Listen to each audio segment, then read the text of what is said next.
दोस्तों, अगर किसी अनजान जगह पर कुछ अजनबी लोग आपका पीछा करने लगे तो आपको तुरंत एहसास हो जाएगा कि मामला गड़बड़ है। आप भागेंगे, पुलिस को बुलाएंगे या किसी सुरक्षित जगह पर जाकर छिप जाएंगे। लेकिन ज़रा सोचिए, अगर आपके पीछे इंसान नहीं बल्कि 13 काले कौवे पड़ जाए तो क्या आप उन्हें खतरा समझेंगे? शायद नहीं।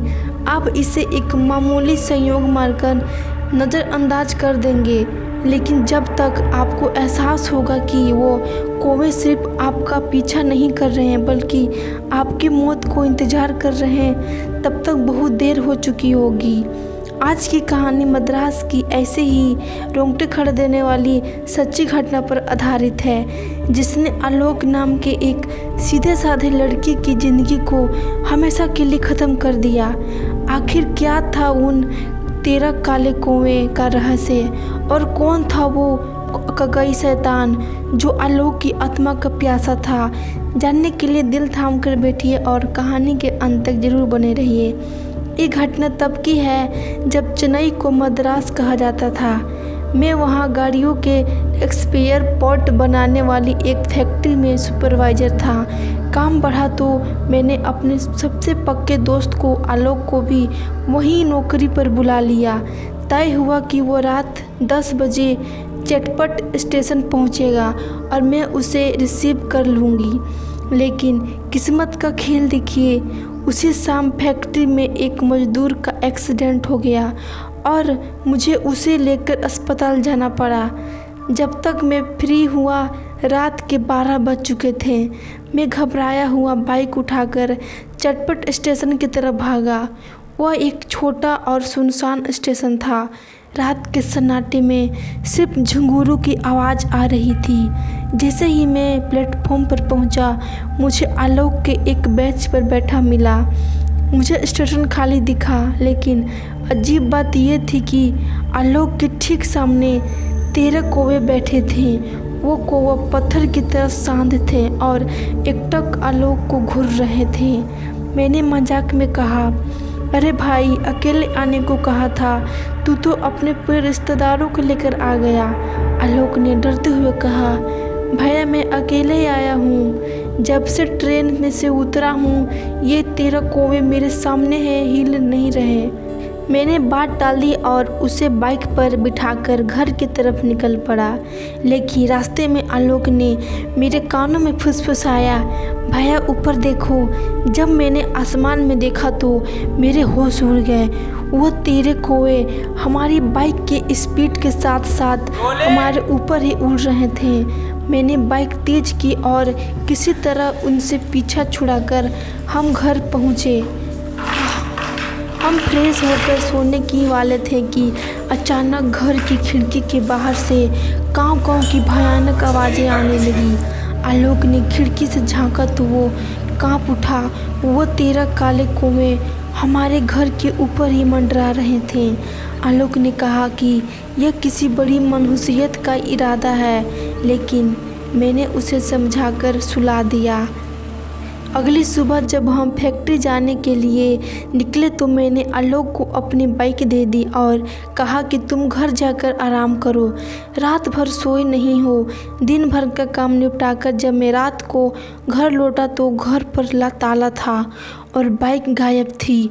थोड़ी देर में आलोक आया, लेकिन उसका चेहरा पीला पड़ चुका था। उसने ऊपर इशारा किया।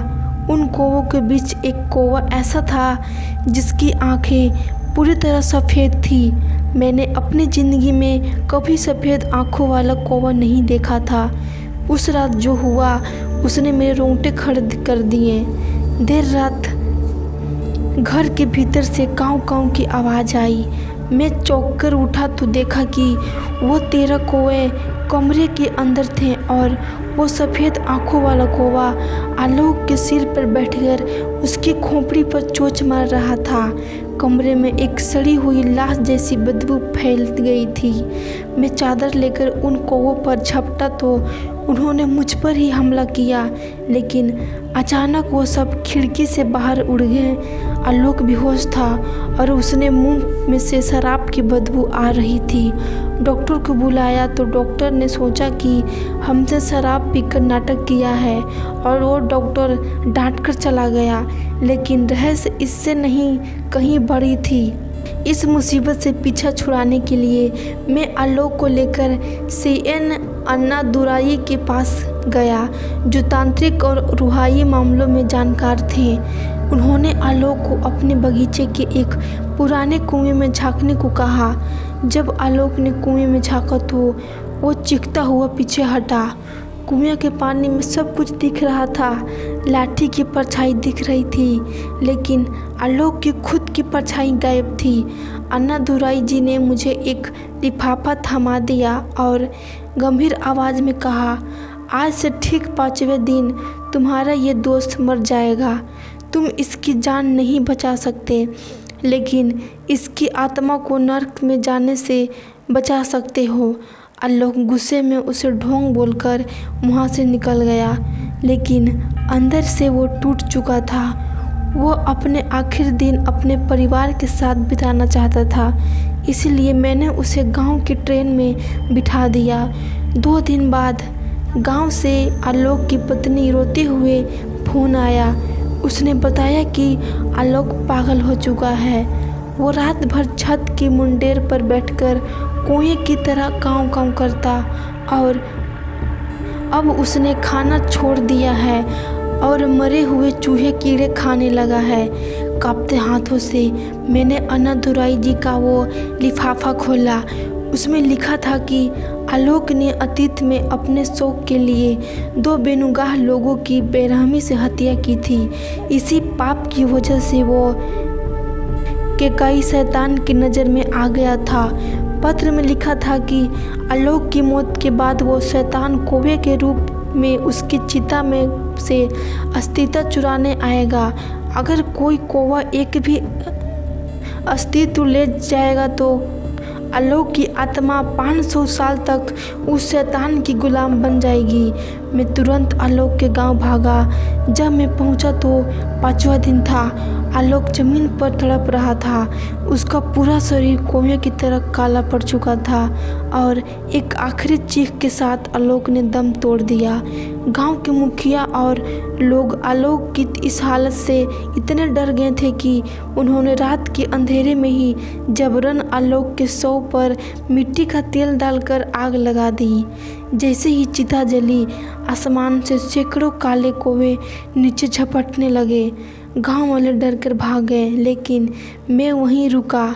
मैं और आलोक के चाचा ने मशालों जलाई और पूरी रात हम चिता के चारों तरफ घूमते रहे और उन शैतानी कौवों को आलोक की हड्डियों के पास आने नहीं दिया। सुबह होते ही हमने बची हुई अस्थितियों को नदी में विसर्जित कर दिया और इस तरह आलोक की रूह को उस ककाई शैतान से चुंगल में से जाने से बचा लिया। दोस्तों, आलोक की जान तो बच गई, लेकिन आलोक की जान तो नहीं बच सकी, लेकिन उस रात मैंने अपनी आंखों से उस दुनिया का खौफ देखा था जिस पर कोई यकीन नहीं कर सकता। इस घटना से मुझे हिलाकर रख दिया। आपको क्या लगता है, क्या आलोक को उसकी कर्मों की सज़ा मिली है और क्या गांव वालों को रात में शव को जलाना सही था? अपनी राय नीचे कमेंट बॉक्स में ज़रूर बताएं। अगर कहानी में आपके रोंगटे खड़े कर दिए हो तो वीडियो को लाइक करें, दोस्तों के साथ शेयर करें और चैनल को सब्सक्राइब करना बिल्कुल ना भूलें। तो मिलते हैं अगली एक और खौफनाक कहानी के साथ। तब तक के लिए अलविदा।